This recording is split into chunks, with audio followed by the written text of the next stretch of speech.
সম্মানিত উপস্থিতি, আপনার আত্মীয়দের সাথে সুসম্পর্ক বজায় রাখতে হবে। আপনি আত্মীয়দের সাথে সুসম্পর্ক বজায় রাখেন না, তাহলে আল্লাহর কাঠগড়ায় আপনি ধরা খেয়ে যাবেন। নাউজুবিল্লাহ পড়েন না। আপনি যদি আত্মীয়দের সাথে সুসম্পর্ক বজায় রাখেন, আল্লাহর হাবিব সাল্লাল্লাহু আলাইহি ওয়াসাল্লাম আজ থেকে 1000 বছর পূর্বে একটা মেসেজ দিয়ে গিয়েছেন। যে মেসেজটা যারা আত্মীয়দের সাথে সুসম্পর্ক বজায় রাখবে, আত্মীয়দেরকে তাদের হকটা দিয়ে দেবে। যেই কোনো পরিস্থিতিতে যারা আত্মীয় রয়েছেন, রেহেমের সম্পর্কের মানুষ রয়েছেন, তাদের সাথে সুসম্পর্ক বজায় রাখবে। আল্লাহর নবী বলতেছেন, সেই সমস্ত মানুষদের জন্য আমার পক্ষ থেকে একটা সুসংবাদ, একটা মেসেজ জানিয়ে দাও। সুবহানাল্লাহ। আল্লাহর হাবিব সাল্লাল্লাহু আলাইহি ওয়াসাল্লাম যে মেসেজটা দিয়ে গিয়েছেন, ইমাম বুখারী রাহিমাহুল্লাহ সহিহ বুখারীর 2067 নম্বর হাদিসের মধ্যে উল্লেখ করেছেন, حدثنا يونس حدثنا محمد عن أنس بن مالك رضي الله تعالى عنه سمعت رسول الله صلى الله عليه وسلم يقول من سره أن يبسط له رزقه أو ينسى في آثاره فليصل رحمه। সুবহানাল্লাহ পড়েন।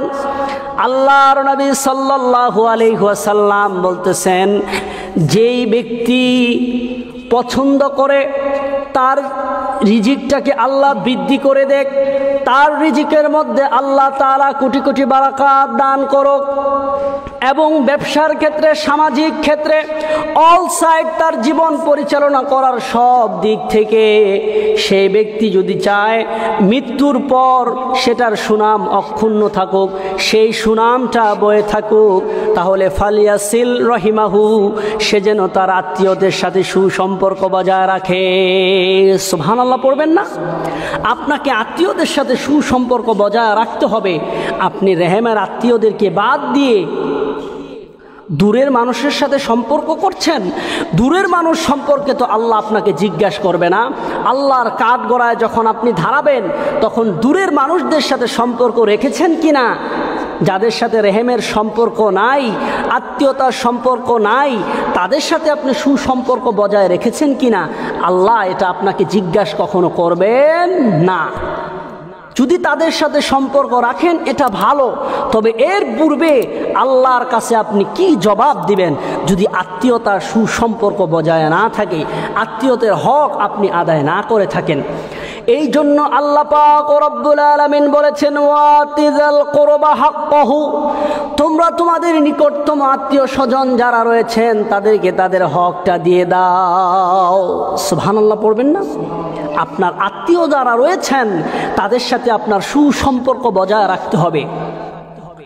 অথচ আমরা একটু 19 থেকে 20 হলে আত্মীয়তার সম্পর্ক ছিন্ন করে দিই। মাসের পর মাস, বছরের পর বছর চলে যায়, তাদের বাসায় যাই না, তাদের সাথে কথা বলি না। কিন্তু এটা তো ঠিক নয়। আপনি আল্লাহ যখন জিজ্ঞাসা করবেন, আপনি কি জবাব দিবেন?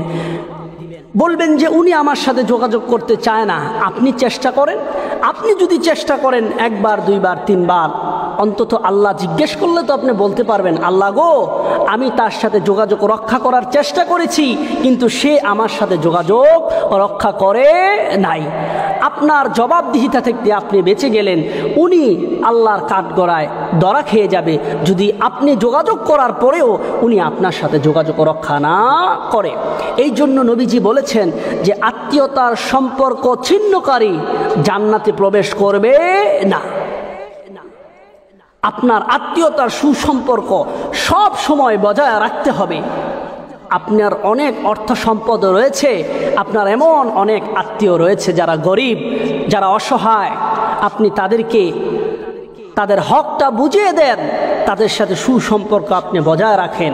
দেখবেন মৃত্যুর পরেও আপনার সুনাম অক্ষুণ্ণ থাকবে। আপনার অর্জিত সম্পদ, আপনার অর্জিত সম্মান, এটা ব্লিন হয়ে যাবে না, এটা ম্লান হয়ে যাবে না, এটা কখনো নিঃশেষ হয়ে যাবে না। নবীর হাদিস অনুযায়ী আপনার সেই সম্মানটা অক্ষুণ্ণতা বজায় থাকবে। বলেন না সুবহানাল্লাহ।